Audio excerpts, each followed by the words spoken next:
ई-सेवाको MPIN बिर्सिनुभयो? चिन्ता नलिनुहोस्। तपाईको सुरक्षालाई ध्यानमा राखेर ई-सेवाले ल्याएको छ एमपिन परिवर्तन गर्ने नयाँ तरिका।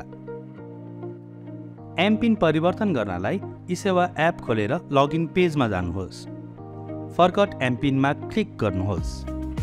आफ्नो ई-सेवा खातामा प्रयोग भएको मोबाइल नम्बर हालेर प्रोसिडमा क्लिक गर्नुहोस्।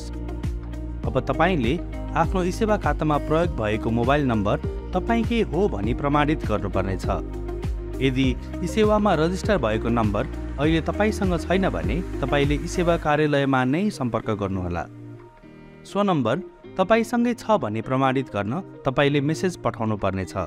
त्यसको लागि प्रोसिड टु सेन्ड एसएमएसमा क्लिक गर्नुहोस्। अब तपाईको मेसेज बक्स आफै खुलेर मेसेज टाइप भइसकेको हुनेछ। त्यस मेसेजमा केही थपघट नगर्नुहोस्। आफ्नो फोनमा अरू पनि सिम कार्ड छ भने आफ्नो ई-सेवा खातामा प्रयोग भएको नम्बर नै प्रयोग गरेर मेसेज पठाउनुहोला।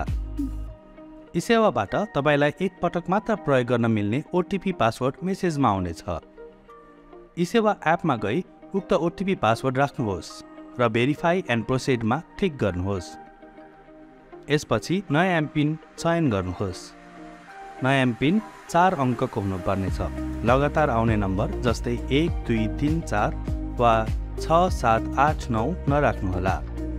त्यसैगरी एउटै नम्बर 4 पटक जस्तै 1 1 1 1 वा 2 2 2 2 पनि नराख्नुहोला।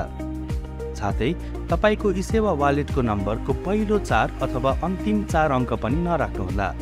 यस्तो नम्बरलाई तपाईले एमपिन राख्दा अरू कसैले सजिलै अनुमान गर्न सक्छन्। नयाँ एमपिनलाई चयन गर्न तलको बक्समा पनि सोही नम्बर फेरि हाल्नुहोस्। तपाईले यो प्रक्रिया 1 मिनेटमा पूरा गर्नुपर्नेछ, अन्यथा ओटिपी एक्सपायर हुनेछ। तपाईको एमपिन अब सफलतापूर्वक परिवर्तन भएको छ। अब तपाईले सजिलै ई-सेवामा कारोबार गर्न सक्नुहुनेछ।